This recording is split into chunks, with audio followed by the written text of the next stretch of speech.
Success campus, आपकी सफलता हमारा संकल्प। Good morning to all of you. मैं फिर से करंट अफेयर्स के कुछ नए और ताज़े क्वेश्चंस लेकर हाजिर हूँ। तो देर न करके शुरू करेंगे आज के पहले सवाल के साथ। विश्व शिक्षक दिवस विश्व स्तर पर कब मनाया जाता है? World teachers day is observed globally on, हमारे ऑप्शंस है 7 अक्टूबर, 6 अक्टूबर, 5 अक्टूबर, 4 अक्टूबर। हमारा आंसर है 5 अक्टूबर। वर्ष 1994 के बाद से प्रत्येक वर्ष 5 अक्टूबर को विश्व स्तर पर विश्व शिक्षक दिवस मनाया जाता है। यह दिन दुनिया भर में शिक्षक पेशे उपलब्धियों को चिन्हित करने और शिक्षकों की आवाज़ पर ध्यान आकर्षित करने का अवसर प्रदान करता है, जो निरंतर सबको शिक्षा के वैश्विक लक्ष्य की प्राप्ति के प्रयासों में लगे हुए हैं। वर्ष 2020 का विश्व शिक्षक दिवस का थीम था teachers leading in crisis remaining the future. जानते हैं इसका इतिहास।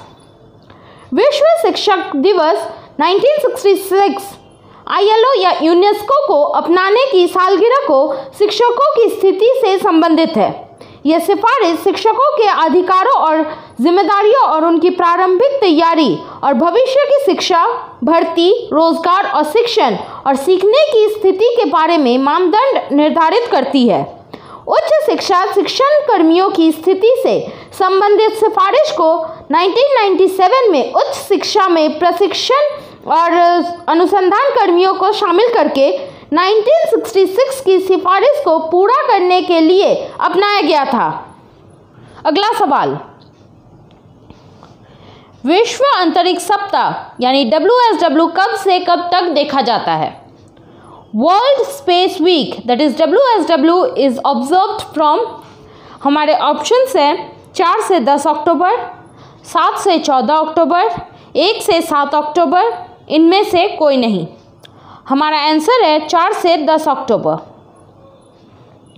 हर साल विज्ञान और प्रौद्योगिकी का मानव स्थिति की बेहतरी में योगदान का जश्न मनाने के लिए 4 से 10 अक्टूबर तक विश्व अंतरिक्ष सप्ताह यानी WSW मनाया जाता है और 2020 का थीम था सैटेलाइट्स इंप्रूव लाइफ।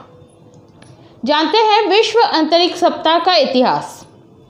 संयुक्त राष्ट्र महासभा द्वारा 6 दिसंबर 1999 को WSW को घोषित किया गया था।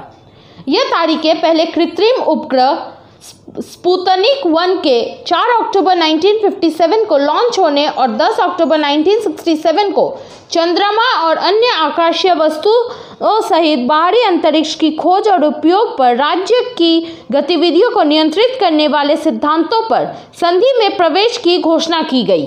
सवाल, भारतीय स्टेट बैंक यानी SBI ने अपने नए मुख्य वित्तीय अधिकारी यानी CFO के रूप में किसे नियुक्त किया है? The State Bank of India that is SBI has appointed whom as its new chief financial officer that is CFO। हमारे ऑप्शंस है उत्पल जैन, चरणजीत सिंह अत्रा, प्रदीप लांबा, मनिंद्र सिंह। हमारा आंसर है चरणजीत सिंह अत्रा।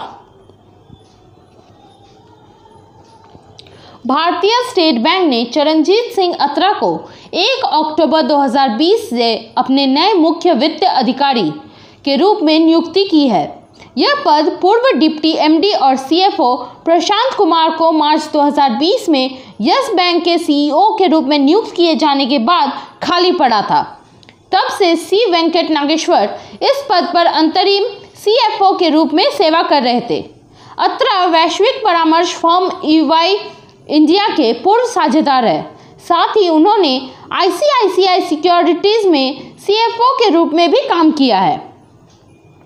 SBI के अध्यक्ष रजनीश कुमार। SBI का मुख्यालय मुंबई महाराष्ट्र में है। अगला सवाल, पुष्पा भावे का निधन वे किस सेक्टर से संबंधित थी? Pushpa Bhave passed away, she was related to which sector? हमारे ऑप्शंस हैं राजनीति, अर्थशास्त्री, सामाजिक कार्यकर्ता, अभिनेत्री। हमारा आंसर है सामाजिक कार्यकर्ता। ख्याति प्राप्त सामाजिक कार्यकर्ता प्रोफेसर पुष्पा भावे, जिन्हें मुंबई की आयरन लेडी के रूप में भी जाना जाता है, का निधन हो गया है। वो अपने छात्र कला से ही राष्ट्र सेवा दल और लोकतांत्रिक आंदोलनों से जुड़ी रही है। वो एक शिक्षाविद और बुद्धिजीवी भी थी, जिन्होंने आम नागरिकों के अधिकारों के लिए लड़ाई लड़ी। उन्होंने संयुक्त महाराष्ट्र आंदोलन और गोवा मुक्ति आंदोलन में भी भाग लिया था। अगला सवाल, भारत ने सफलतापूर्वक शौर्य मिसाइल का परीक्षण कहां से किया है? India successfully test fires Shaurya missile from where? हमारे ऑप्शंस है चेन्नई, कोलकाता, उड़ीसा, गुजरात। हमारा आंसर है उड़ीसा। रक्षा अनुसंधान और विकास संगठन यानी DRDO ने उड़ीसा तट के बालासोर में सतह से सतह पर मार करने वाली परमाणु सक्षम बैलिस्टिक मिसाइल शौर्य के नए संस्करण का सफल परीक्षण किया। परमाणु सक्षम मिसाइल का नया संस्करण लगभग 800 किलोमीटर की सीमा में लक्ष्यों को मार गिराने में सक्षम है। मौजूदा मिसाइल की तुलना में यह मिसाइल हल्की और संचालन में आसान होगी। यह लॉन्च की गई सबमरीन बैलिस्टिक मिसाइल K-15 का उन्नत संस्करण है। यह 10 मीटर लंबी, 74 सेंटीमीटर व्यास और 6.2 टन वजनी है। रक्षा अनुसंधान और विकास संगठन रणनीतिक मिसाइलों के क्षेत्र में पूर्ण आत्मनिर्भरता को पूरा करने की दिशा में लगातार काम कर रहा है और इस वर्ष के शुरू में प्रधानमंत्री नरेंद्र मोदी के आह्वान के बाद अपने प्रयासों को और बढ़ाया है। DRDO के अध्यक्ष हैं डॉक्टर G सतीश रेड्डी और इसका मुख्यालय है न्यू दिल्ली में। अगला सवाल, चिकित्सा के साथ साथ किस विषय पर नोबेल पुरस्कार 2020 की घोषणा की गई है? Along with medicine, which subject Nobel Prize 2020 has been announced? हमारे ऑप्शन है मनोविज्ञान, नागरिक शास्त्र, शरीर क्रिया विज्ञान, मेट्रोलॉजी। हमारा आंसर है शरीर क्रिया विज्ञान या फिजियोलॉजी। फिजियोलॉजी या मेडिसिन 2020 में नोबेल पुरस्कार के लिए हार्वे जे अल्टर अमेरिका के, चार्ल्स एम राइस ये भी अमेरिका के और माइकल ह्यूटन ब्रिटेन के को संयुक्त रूप से उनकी हेपेटाइटिस सी वायरस की खोज के लिए प्रदान किया गया। नोबेल समिति के प्रमुख थॉमस पेल्लेम ने स्टॉकहोम में विजेताओं की घोषणा करते हुए बताया कि इस वर्ष का नोबेल पुरस्कार उन 3 वैज्ञानिकों को दिया गया है जिन्होंने रक्त जनित हेपेटाइटिस के खिलाफ लड़ाई में निर्णायक योगदान दिया है, जो एक प्रमुख वैश्विक स्वास्थ्य समस्या है जो दुनिया भर के लोगों में सिरोसिस और यकृत कैंसर का कारण बनती है। Harvey J Alter, Michael Houghton और चार्ल्स एम राइस ने सेमिनल डिस्कवरी की है जिसके कारण एक novel virus hepatitis C virus की पहचान हुई। उनकी इस खोज से पहले हेपेटाइटिस ए और बी वायरस की खोज महत्वपूर्ण कदम था, लेकिन रक्त जनित हेपेटाइटिस के अधिकांश मामले कभी स्पष्ट नहीं हो सके थे। हेपेटाइटिस सी वायरस की खोज ने क्रोनिक हेपेटाइटिस के शेष मामलों के कारण का पता लगाया और रक्त प्रशिक्षण और नई दवाओं को संभव बनाया, जिसने लाखों लोगों की जान बचाई है। अब जानते हैं नोबेल पुरस्कार के बारे में। यह प्रतिष्ठित पुरस्कार 10 मिलियन स्वीडिश क्रोनर यानी लगभग 11,18,000 से अधिक डॉलर की पुरस्कार राशि के साथ दिया जाता है। नोबेल फाउंडेशन द्वारा स्वीडन के वैज्ञानिक अल्फ्रेड नोबेल की याद में वर्ष 1901 में शुरू किया गया है। यह साहित्य, भौतिकी, रसायन, चिकित्सा विज्ञान और अर्थशास्त्र के क्षेत्र में विश्व का सर्वोच्च पुरस्कार है। अगला सवाल, किस पुरस्कार को स्टॉकहोम में वैकल्पिक नोबेल पुरस्कार के रूप में भी जाना जाता है? Which award is also known as the Alternative Nobel Prize in Stockholm? हमारे ऑप्शंस है Established Personality Award, Right Livelihood Award, Mission Changing Award, इनमें से कोई नहीं। हमारा आंसर है Right Livelihood Award।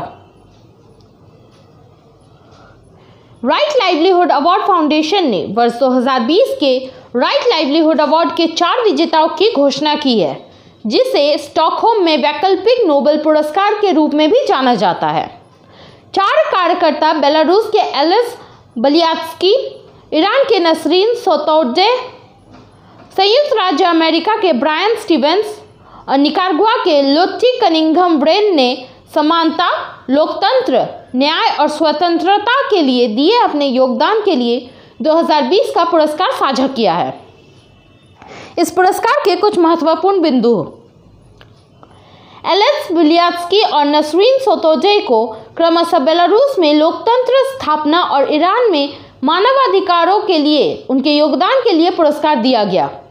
अमेरिकी नागरिक अधिकारों के वकील ब्रायन स्टीवेंस को आपराधिक न्याय प्रणाली में सुधार और अमेरिका में अग्रिम नस्लीय सुलह के प्रयासों के लिए यह पुरस्कार मिला। स्वदेशी भूमि और समुदायों को शोषण से बचाने में उनके योगदान के लिए लोट्टी कनिंघम ब्रेन को यह पुरस्कार मिला। अगला सवाल, अटल सुरंग को किसने राष्ट्र को समर्पित किया?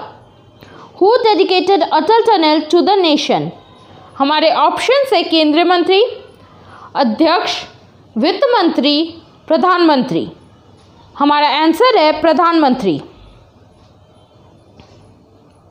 प्रधानमंत्री नरेंद्र मोदी ने 3 अक्टूबर 2020 को रोहतांग में बनी अटल सुरंग को राष्ट्र को समर्पित किया। सरकार ने दिसंबर 2019 में पूर्व प्रधानमंत्री और विद्वान अटल बिहारी वाजपेयी के सम्मान में रोहतांग सुरंग को नाम अटल सुरंग रखने का निर्णय लिया था। अटल बिहारी वाजपेयी सरकार ने 3 जून 2000 को रोहतांग दर्रे के नीचे एक सुरंग बनाने का निर्णय लिया था और जिसकी आधारशिला 26 मई 2002 को सुरंग के दक्षिण मुख पर रखी गई थी। जानते हैं अटल सुरंग के बारे में। अटल टनल समुद्र तल से 10,000 फीट की ऊंचाई पर बनाई गई दुनिया की सबसे लंबी हाईवे टनल है। इस सुरंग का नाम पूर्व भारतीय प्रधानमंत्री अटल बिहारी वाजपेयी के नाम पर रखा गया था। सीमा सड़क संगठन यानी BRO द्वारा हिमाचल प्रदेश में लेह मनाली राजमार्ग पर हिमालय के पूर्वी पीर पंजाल रेंज में रोहतांग दर्रे के नीचे अटल सुरंग का निर्माण किया गया है। सुरंग की कुल लंबाई 9.2 किलोमीटर और यह 3,100 मीटर की ऊंचाई पर है। परियोजना की कुल लागत लगभग 3200 करोड़ रुपए है। अब वक्त है झारखंड करंट अफेयर्स का। CCL के प्रशिक्षण से जुड़े झारखंड के 320 छात्र के ट्रेनिंग के लिए CCL ने किसके साथ करार किया है? हमारे ऑप्शन है IIT Dhanbad, IIT Kharagpur, IIM Ahmedabad, central institute of plastic. हमारा आंसर है central institute of plastic. CCL के प्रशिक्षण से जुड़े युवाओं को प्रशिक्षण देने के लिए CCL ने CPET के साथ करार किया है। Central institute of plastics engineering and technology Jharkhand के 320 युवाओं को निःशुल्क प्रशिक्षण देगा। CCL परियोजना से प्रभावित द्वारों के क्षमा के आवासीय प्रशिक्षण के लिए नामांकित किया गया है। प्रशिक्षण के उपरांत कैंपस प्लेसमेंट के माध्यम से देश के विभिन्न कंपनियों में रोजगार भी उपलब्ध कराया जाएगा। इससे पहले कोल इंडिया ने सीट से 2019 वालों को कैशलेस विकास प्रशिक्षण देने के लिए करार किया था। अगला सवाल, झारखंड राज्य सरकार द्वारा स्टंप ड्यूटी पर कितनी प्रतिशत की वृद्धि के लिए केंद्र सरकार को प्रस्ताव भेजा गया है? हमारे ऑप्शंस है 5%, 6%, 4%, 8%। हमारा आंसर है 4%। झारखंड सरकार द्वारा स्टंप ड्यूटी में बढ़ोतरी के लिए केंद्र सरकार को प्रस्ताव भेजा है। इस प्रस्ताव में 2% स्टंप ड्यूटी बढ़ोतरी की मांग की गई है। वर्तमान में झारखंड राज्य में 4% स्टंप ड्यूटी है, जो अन्य राज्यों के मुकाबले काफ़ी कम है। स्टंप ड्यूटी शुल्क जमीन एवं संपत्तियों को खरीदने में इस्तेमाल किया जाता है, जो सीधे सरकार के खाते में जाती है। आज का आखिरी सवाल, केंद्रीय गृह मंत्रालय द्वारा राष्ट्रीय जांच एजेंसी NIA की शाखा झारखंड के किस शहर में खोलने की मंजूरी दी है? हमारे ऑप्शंस है धनबाद, रांची, जमशेदपुर, मेदिनीनगर। हमारा आंसर है रांची। केंद्रीय गृह मंत्रालय द्वारा राष्ट्रीय जांच एजेंसी NIA की शाखा झारखंड के रांची में खोलने की मंजूरी प्रदान कर दी है। इसके साथ ही मंत्रालय ने चेन्नई और इम्फाल में भी जांच एजेंसी की शाखा खोलने की मंजूरी प्रदान की है। NIA भारत की एक राष्ट्रीय जांच एजेंसी है जो आतंकी गतिविधियों को रोकने और भारत में आतंकवाद को समाप्त करने की दिशा में कार्य करती है। NIA का मुख्यालय दिल्ली में है। देश में इस समय इसकी 9 शाखाएं हैं: गुवाहाटी, मुंबई, जम्मू, कोलकाता, हैदराबाद, कोची, लखनऊ, रायपुर और चंडीगढ़ में। 2008 में मुंबई हमले के बाद आतंकवाद को समाप्त करने के लिए NIA का गठन किया गया था। यह केंद्र सरकार के अधीन कार्य करती है। आज के लिए बस इतना ही। मिलते हैं अगले वीडियो में कुछ नए और इंटरेस्टिंग करंट अफेयर्स के सवालों के साथ। करंट अफेयर्स के PDF फाइल आपको हमारे वेबसाइट और टेलीग्राम चैनल पर मिल जाएंगे, जिसके लिंक नीचे डिस्क्रिप्शन में दिए गए हैं। तब तक के लिए bye bye and take care.